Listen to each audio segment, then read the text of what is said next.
There is no two-way out, because that is where the world is. It started in Japan, digitalization or introduction of e-commerce, South Korea, Singapore, it went to Sri Lanka, India, Vietnam, now in Bali and Jakarta, where enormous changes are taking place. And for us on this continent to be nearer where our brothers and sisters in Asia are, we must urge our governments to come up with not only proposals or policy papers, but legislation that can compel both our young men and fast-aging people like ourselves to be IT literate. That will be the only way for us to march or to move closer to the world that is practicing digital economy. If we don't do so, we will find ourselves irrelevant, because we want our young men and women, when they are in their rural setup sort of homes, should be able to carry out the businesses without necessarily being in big cities or being employed. And what this means is that we must be smart. All of us will carry smart gadgets. Smart gadgets support smart economy. Smart economy supports digital economy and e-commerce. Coming to COVID-19 pandemic, we in the Central Organization of Trade Unions in Kenya recently launched a COVID-19 response and resilience strategy 2021 to 2025 that looks into the changes in the world of work brought about by the pandemic, the ballooning of our informal sector and rapid digitalization that is taking place. And now, coupled with what is happening in Ukraine, we might again be forced to accept those economic changes that are globally taking place. And in tackling the above issues, Kenyan workers will continue to rely heavily on the tripartite social partner arrangements, and also collaboration and partnership with other local and international industrial relations players. We must strengthen tripartism arrangements. We must work close. Mr. Waziri, you must make sure that your Minister of Labor moves closer to employers, moves closer to workers, and we do things together. We consult, we assist one another, and this spreads over to the continent of Africa. And as we are part of the International Labour Organization structures, we strengthen tripartism arrangement from there to up to where we are. During the pandemic, we at FKE recorded over 400 companies whose operations were adversely disrupted, with many closing shop in Kenya. Of those who survived, majority are still in the brink of collapsing. Furthermore, our employment and business operations have largely gone informal. I believe that this picture is not just unique for Kenya, but is a kind of picture that will paint for the rest of Africa. On average, the business environment in Africa remains challenging, especially as governments implement various social protection measures following the outbreak of the COVID-19 pandemic. A study of the impact of COVID-19 pandemic on the SMEs in the least developed countries by the UN Capital Development Fund in collaboration with Business Africa showed that COVID-19 had a severe impact on the SMEs in Africa than in the rest of the world.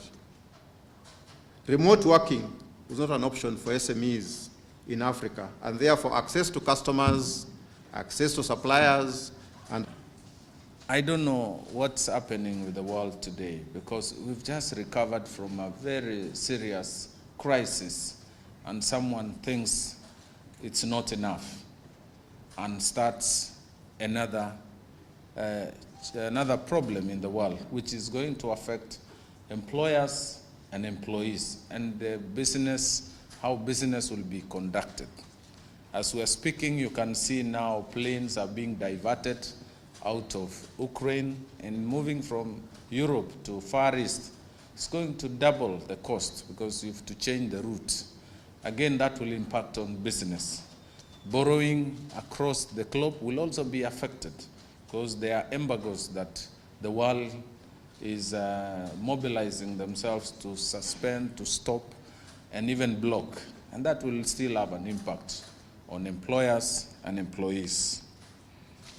Allow me to mention that the government of Kenya, together with our social partners, have implemented a number of programs in our endeavor to implement Abidjan Declaration.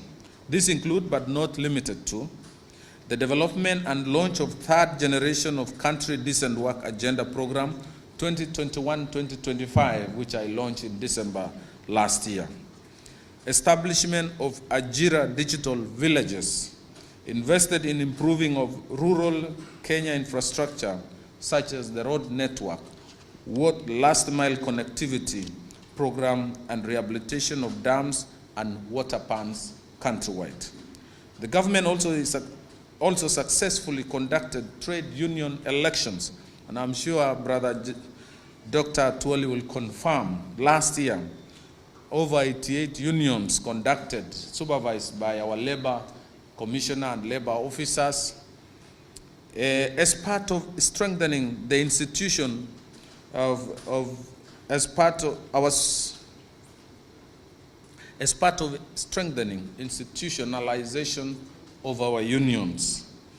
We ensured implementation of CPC, and I want to thank you, Dr. Atwoli.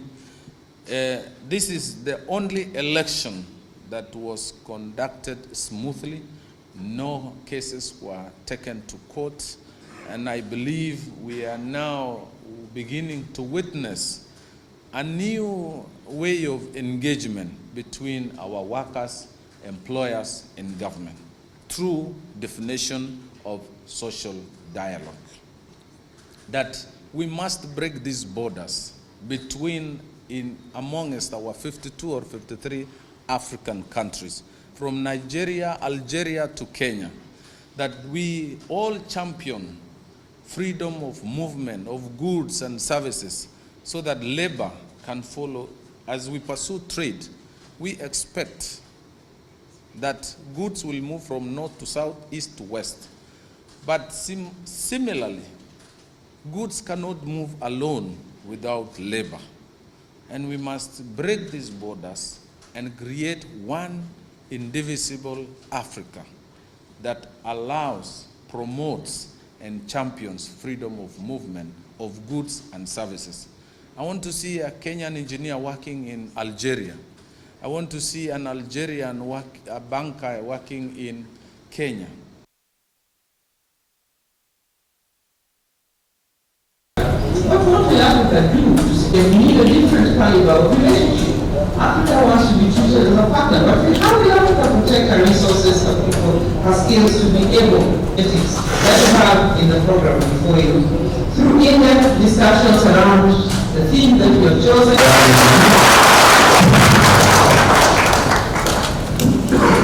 Gentlemen, I believe the trick is, and also appreciate you for agreeing to be part of this event. And that is, of course, the International Organization of Employers, the Norwegian Enterprise. Give us some tips on leadership because everybody is wondering about what to do. Part of this program is focusing on Tibet and skills. Also to take this opportunity to acknowledge the partners, because without these people who work with you, who hold your hand as you're putting together some skills initiative for Africa, MSSF, CPM, we have NITA, that is the National Industrial, and they'll be able to share the information and what they have on offer for these 2 days. I'd also like to acknowledge a set of people who have very keenly sitting with us all through the next 2 days here. We acknowledge that you're here from various. Ladies and gentlemen, without much further ado, I'd like to welcome our next speaker. stranger to us, please. So you can just have them. We have programs on the table, so if you picked one at the entrance, just to get you prepared for those conversations. But for right now, I'd like you to help me to welcome the President. And the first one will be advancing the Abidjan Declaration in the face of the pandemic. And then we also have another panel later on. I want to thank the President, your organization, Sister Saida. Your country bestowed me with the very highest honor, EGH, and I want to thank you for that. And all the participants, thank you. Again, another round of applause. Secretary General, Central Organization of Trade Unions, KOTU, Atwoli, as always. Thank you so much. It's always good to have you in these conversations because, of course, Bwana Waziri. Most welcome. Thank you.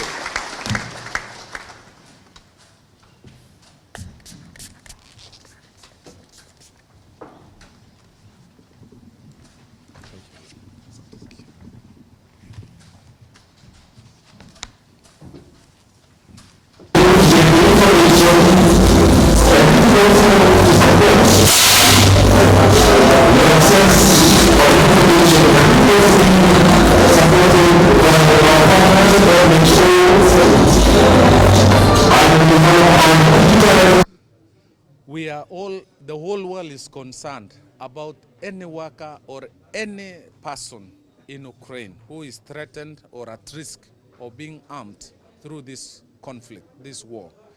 We have a few Kenyans, mostly students who are in Ukraine, and the government has made efforts. The Ministry of Foreign Affairs is working with the neighboring countries to Ukraine, like Poland and the neighboring countries, to give Kenyans safe movement, safe passage. Some, at least fortunately, some have arrived home. We are hoping and optimistic that those other remaining Kenyans, particularly students, will find their way back home safely. Do you have like a data in terms of numbers? So far, not yet. So far, not yet. I think there are many people in Ukraine. Others are working, and some are students. I don't have the right number.